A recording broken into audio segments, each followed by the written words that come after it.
მარიკა არევაძე, რომელსაც აქვე მინდა მას ისევე როგორც მის სხვა კოლეგებს განსაკუთრებული მადლობა უთხრა იმ დაუღლელი შრომისთვის, რომელსაც თქვენ ეწევით სინდისის პატიმრების უფლებების დასაცავად. ამ უფლებების დაცვა სულ უფრო და უფრო მეტად რთულდება, მაგრამ აი ბაიას ეს შემთხვევა და მის დედასთან დაკავშირებული პრობლემების შესახებ მინდა რომ უფრო საზოგადოების ფართო ნაწილმა იცოდეს. მოგესალმებით პირველ რიგში და მადლობა მოწვევისთვის.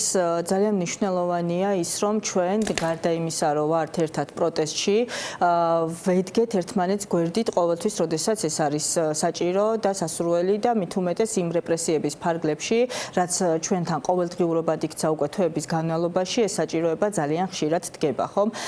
ბაიას შემთხვევაც არის მორიგი ახალი რეპრესიების ტალღის ნაწილი, როდესაც მოახდინა რეჟიმმა, ოცნების რეჟიმმა, ასე ვთქვათ, რეპრესიების გაძლიერება, რომლის ფარგლებში ცვლილება შევიდა ადმინისტრაციულ სამართალდარღვევათა კოდექსში და სისხლის სამართლის კოდექსში და აზრის გამოხატვის თავისუფლება ფაქტობრივად აქცია კრიმინალიზებულ ქმედებად და ამის შემდგომ ჩვენ ვხედავთ 1000-ობით 100-ზე მეტი დაჭერას ჰქონდა ადგილი და მე აღნიშნულ საქმეს ასე ვთქვათ ჩართული ვარ ამ ყველაფერში, როგორც კოალიცია ცვლილების პარტია ახალის წარმომადგენელი, იმიტომ რომ პარტია ახალში ჩვენ გვაქვს ცხელი ხაზი შექმნილი, სადაც მოხალისი ადვოკატები გვეხმარებიან, ცხელი ხაზის ფარგლებში ჩვენ ვეძებთ თითოეულ დაკავებულს, როგორც კი მოახდენენ მის ამ ადამიანების დაკავებას და შემდგომ უკვე მოხალისი ადვოკატების დახმარებით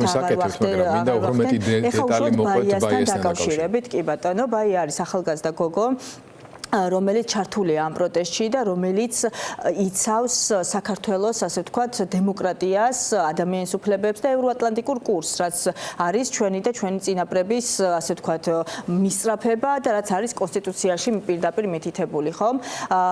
სწორედ ამ რეპრესიების ფარგლებში მოახდინა ოცნების რეჟიმმა ბაიას დაკავება და მას ჩაუტარდა სასამართლო, ასე ვთქვათ, სადაც მაქსიმალური სახდელი 14 დღიანი ვადით იქნა გამოყენებული. მე ერთ პატარა რემარკას ბაიას ადვოკატი არის ჩვენი ქსელის მოხალისი ადვოკატი ვერიკო გაგუა, რომელიც დღეს იმყოფებოდა და დღეს სწორედ ვერიკომ წაიყვანა ბაიას დედა ფატი იზოლატორში.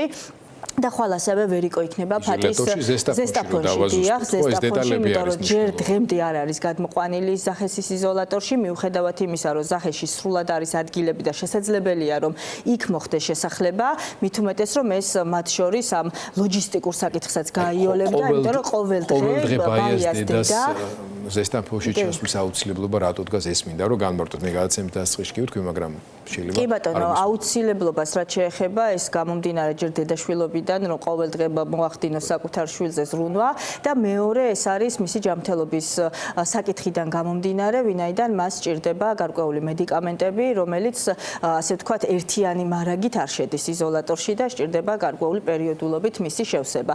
მე მეცაც გეტყვით, შეიძლება ეს დედამაც კი ვერ მოახერხოს, იმიტომ რომ ხვალ მოსამართლე ნინო ენუქიძესთან 3 საათზე ჩანიშნულია თავად ბაიას დედის. დედა ყოველდღე ფაქტობრივად თბილისიდან მიდის ავტოსადგურში, იქ ჯდება შესაბამისად ტრანსპორტში, ჩადის ზესტაფონში, მიდის იზოლატორში, შემდეგ იკავებს რიგს, კონკრეტული დროებია, როგორც ვიცი მე გამოყოფილი, ესე როცა გინდა მიხვალ და შეაგზავნი, ესე არ არის.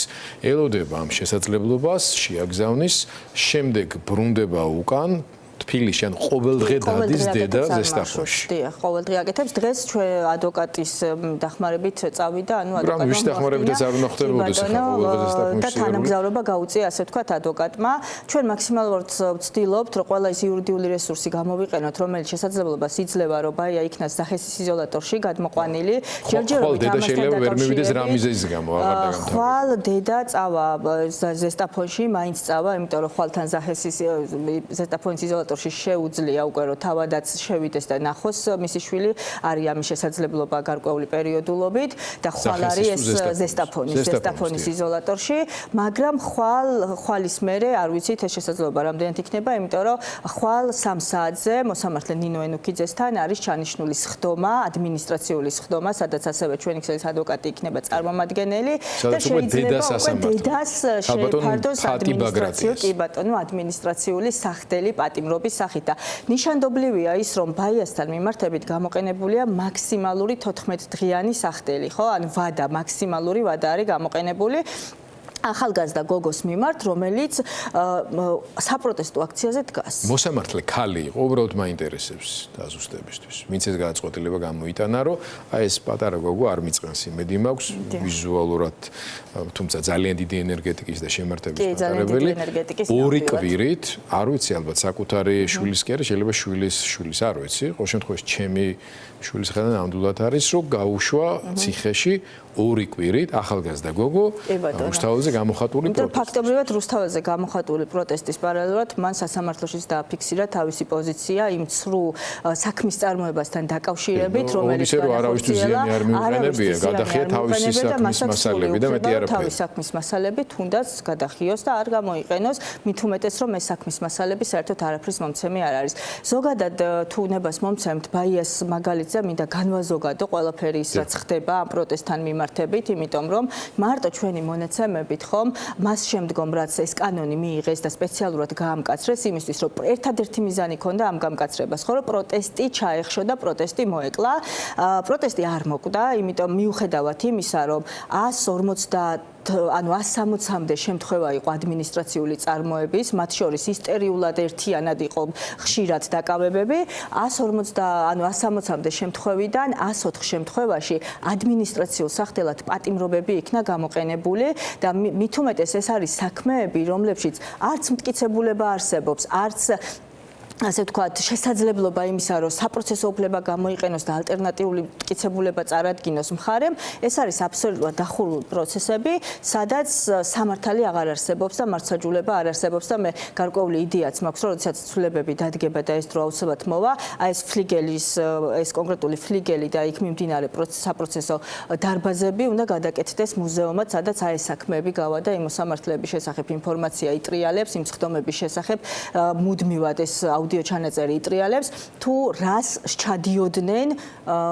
რეპრესიების ფარგლებში 21 საუკუნეში საქართველოში ადამიანები, რომლებსაც მიაჩნიათ რომ არიან მოსამართლეები. და ბოლო კითხვა მინდა დაგისვათ.